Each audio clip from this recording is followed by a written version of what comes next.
ഇത് മോർപ്പൻ ലബോറട്ടറീസിൻ്റെ ഡെയിലി ചാർട്ടാണ്. ഇത് നിങ്ങൾക്ക് നോക്കിയാൽ കാണാൻ പറ്റും. ഇത് ഒരു 2001 ഇത് ഇവിടുന്നൊരു റെസിസ്റ്റൻസ്, ഇവിടുന്നൊരു റെസിസ്റ്റൻസ്, ഇവിടുന്ന് ഫുള്ളായിട്ട് ഒരു ഡൗൺ ട്രെൻഡായിട്ടാണ് ഫോം ചെയ്തിരിക്കുന്നത്. അതായത്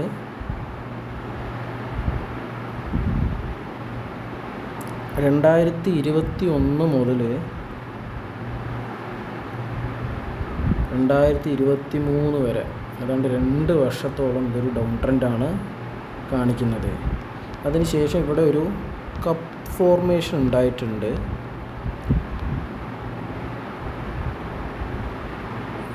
അതുകൊണ്ട് ഇവിടെ നോക്കിയാൽ നിങ്ങൾക്ക് അറിയാൻ പറ്റും. ഇവിടെ ഒരു കപ്പ് പോലെ വന്നിട്ട് ഒരു റീടെസ്റ്റ് എടുത്തിട്ട് ഒരു ബ്രേക്ക് ഔട്ട് നടന്നിട്ടുണ്ട്. നിങ്ങൾ ശ്രദ്ധിച്ചു കഴിഞ്ഞാൽ ഇവിടെ ഞാൻ 2 കപ്പ് വരച്ച് വെച്ചിട്ടുണ്ട്. ഇത് കണ്ടോ, ഇവിടെയും അതുപോലെയാണ് ഇപ്പോൾ ഫോം ചെയ്തിരിക്കുന്നത്. മുന്നത്തെ പോലെ തന്നെ ഇവിടുന്നൊരു ബ്രേക്ക് ഔട്ട് ഉണ്ടായിട്ട് ഒരു ഇവിടം വരെ ഒന്ന് നമുക്ക് ഒരു പ്രോഫിറ്റ് ബുക്കിംഗ്, ഒരു അപ് ട്രെൻഡ് നടന്നിട്ടുണ്ട്.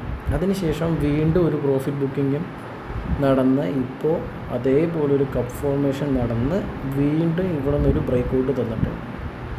അപ്പോൾ ഇതിൻ്റെ സ്റ്റോക്കിൻ്റെ പോക്ക് മിക്കവാറും ഇങ്ങനെ ആയിരിക്കാനാണ് ചാൻസസ് കാണുന്നത്. അതല്ലെങ്കിൽ വൺസ് ഇവിടെ ബ്രേക്ക് ചെയ്യുകയാണെങ്കിൽ നിങ്ങൾ ഇതായിരിക്കണം നിങ്ങളുടെ സ്റ്റോപ്പ് ലോസായി വെക്കുന്നത്.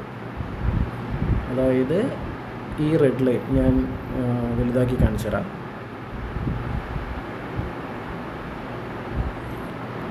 ഇതായിരിക്കണം നിങ്ങളുടെ സ്റ്റോപ്പ് ലോസാക്കി വെക്കേണ്ടത്. ഇതിൻ്റെ ഫണ്ടമെൻ്റൽസ് നോക്കി അത്യാവശ്യം നന്നായിട്ട് ഗ്രോത്തും കാര്യങ്ങളൊക്കെ കയറി വരുന്ന ഒരു കമ്പനിയാണ്, ഫാർമ സെക്ടറാണ്. അപ്പോൾ വരും ദിവസങ്ങളിൽ ഇതിന് നല്ലൊരു അപ് ട്രെൻഡ് പ്രതീക്ഷിക്കാവുന്നതാണ്. കാരണം ഇത് ഒരു പ്രാവശ്യം ഇവിടെ ഒരു അപ് ട്രെൻഡ് നടന്നപ്പോൾ എന്താണോ സംഭവിച്ചത്, ഇവിടെ സംഭവിച്ചത് എന്താണോ അതന്നെ റിപ്പീറ്റ് ചെയ്യാൻ ഇവിടെയും ചാൻസസ് ഉണ്ട്. വാച്ച് ചെയ്യാവുന്നതാണ് മോർപ്പൻ ലബോറട്ടറീസ്. Thank you.